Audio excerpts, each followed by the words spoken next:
Hey folks, welcome back to my channel. I'm Marty, and today I want to give you a little bit of an update to my hybrid mixing series. You've probably seen my prior videos, which are part 1 to 5. This is kind of like part 6 now. I basically didn't change too much. I actually updated a little bit the routing here of the rhythm section, especially drums and percussion, as well as on subgroup compression. Changed a little bit the compressors. So how that works and especially sounds, we're gonna have a look now. Okay, so the first thing I want to show you, as I said, the rhythm section.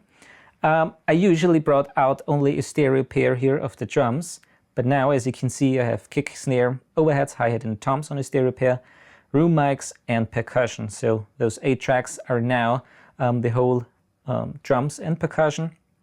And what I did is, as you can see on all the tracks, I bussed them to group 1 and 2 as well as the main mix. So I'm gonna make a little bit of a parallel compression with that. And so maybe let's look at the rack here. The first compressor is the parallel drum bus compressor, the 3630 from Alesis. So as you can see, plenty of gain reduction here, goes around -16. Ratio 4:1, fast attack and a fast release. So it's really cutting those transients off. And on the console now, as you can see, on group 1 and 2 is the bus compressor inserted. And now I can just blend in the parallel compression on the drums as much as I want. It's kind of like a little bit more forwarding sounding. They have more punch and also they sound a little bit fuller. So I really like the sound and I think I might keep that, all right? Okay, next thing, bass. I have now bass for amp and bass DI, so I can blend them. On this track I don't have a bass, so it's muted, the bass DI. And I have it just on the group 3 and 4, not on the main mix. And when we look on the right here, group 3 and 4, this is now just the bass, as you can hear. On the rack, I use here a dedicated compressor for that, which is here in the standard mode. It's a really nice level amplifier from FMR. Ratio is 3:1, maybe 4:1 sometimes. Not that a fast attack and faster release, and a little bit of makeup gain. And it depends now. I use it for bass DI, as well as sometimes also for synths, so very low synths. So that depends on the tracks that I receive or that I mix. All right, so that's the bass. And let's move on to the instruments. All right, so track 11 to 16 are instruments tracks. Acoustic guitar, electric guitar, and piano and synth. Sometimes also strings, depends. Have nothing here, so it's muted again. And all those are on the group 5 and 6, which is here, as you can hear now. So just the guitars. And again on the rack, I have here another FMR unit. It's the really nice compressor. I use it in the super nice mode. So that's without, so it's a little bit more compressing. And in the super nice mode, it sounds really great. Less artifacts, can't really hear the compression. Ratio here 3:1 and medium attack and a fast release. All right, now vocals, very important thing, always in a mix. I have it here on the console. Let's push the keyboard away. Lead vocals, back vocals, and mainly for sometimes verse and chorus, and those are again stereo pair, left and right. And again, parallel compression here, same as on the drums. Brought it on the main mix as well on group 7 and 8. And group 7 and 8 is here. So this is just the parallel compression now of the vocals. And again, I can blend it in as much as I want. And on the rack now here, as you can see, another RNC unit, a little bit more compression, up to -12, ratio 6:1, fast attack and a kind of slower release, and again makeup gain to bring it up to a certain level.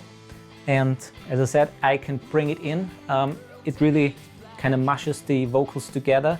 It's again as same as on the drums, more punch, more forward sounding, and really cutting off those transients. And if you blend it in with the original signal, it gets a much fuller sound. All right.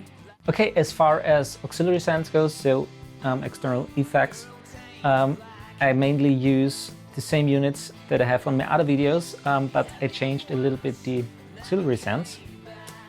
So let's see what we have on the first one. So number one is the Alesis. Maybe let's solo that so you can hear it.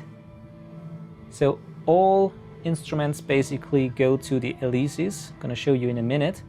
It kind of makes the impression that everything was tracked in the same room, as well as to kind of like mush it everything together so it has a coherent sound. Let's see, here on the rack, here is the Alesis. I mainly use it in the warm room setting. It's a very dark sounding room, not that bright, works really great for that purpose. All right. Then the second auxiliary sound here, which I actually don't use on this particular track now. This is just the old session that I brought up for the purpose of this video. I have it just here on the snare drum. So let's solo that. So as you can hear,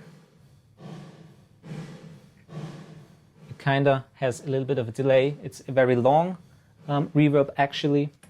Again, on the rack here, I have it here on the preset 15, which is actually a drum room, and it kind of is made for snare sounds. So very long tail of the reverb, kind of like an 80s feeling to the drum sound. All right.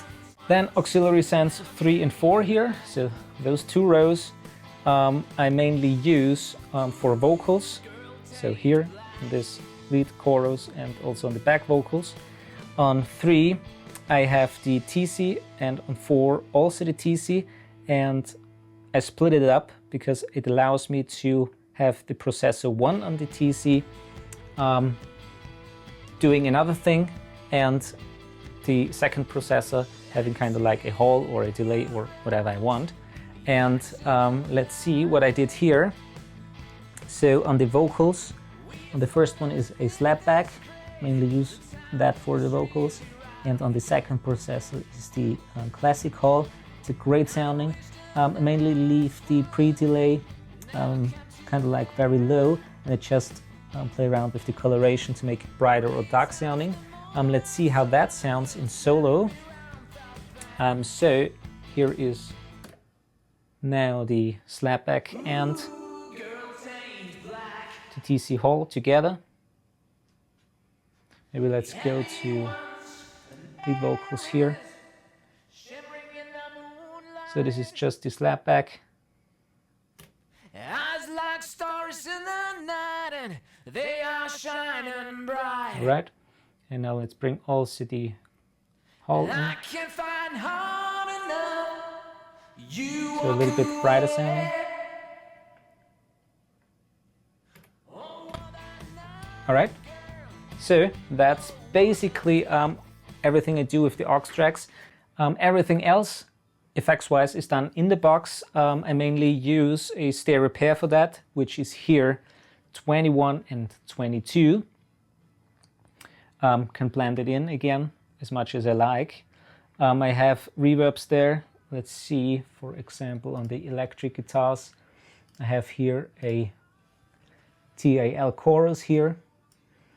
And on the vocals, for example, I sometimes use a little bit of a reverb, as well as, again, a chorus plugin and the Kramer tape, if I like to use, for example, a little bit of a slap, if I don't use it externally. So you can also blend that in, and sounds like that. All right. So that's everything I do here. As far as EQ goes, I use a little bit more the EQ of the console now. It's very convenient just to have it on a fingertip and to, for example, bring in a little bit more air, like 12,000 Hertz. And so those is just the EQ section up here. And I normally use then just plugins for that. like for example here the Shaps EQ, and it's more, as the hybrid mixing series says, a hybrid approach. So I use both in the box as well compression, for example here with the CLA, as well as the DSs and so forth. So really like the way of combining plugins and the hybrid units that I have here. All right. And now, last but not least, the main mix. I have here again a processor, which you probably know from one of my other videos. I also made a review about that. It's the TL Audio, the Ebony Series A2. It's a Class A tube stereo processor. And what we have here is first of all the tube stage. Then we got also an EQ and a compressor. So this is the EQ and this is the compressor section. So without those, sounds like that. Let's bring in the tube stage so you can really control here the amount of distortion. All right. And let's bring also the comp in with a slow attack and a fast release ratio just 2:1. As you can see, just barely touching the needle, up to -1 to -2 dB of gain reduction. And last but not least, sometimes also use the EQ. Let's bring that in with a little bit of a low end boost, 80 Hertz, a little bit of a top end boost, and maybe reducing a little bit of 200, 250. That's about it.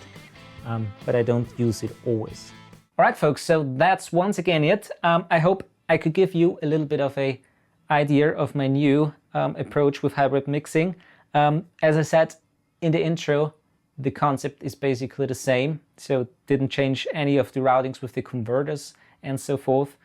Just moved a little bit around the tracks on the console itself, and as well with the parallel compression and the subgroup compressors, for example. So thanks for watching. Please subscribe if you want to see more videos like that. And as always, happy recordings and see you in the next video.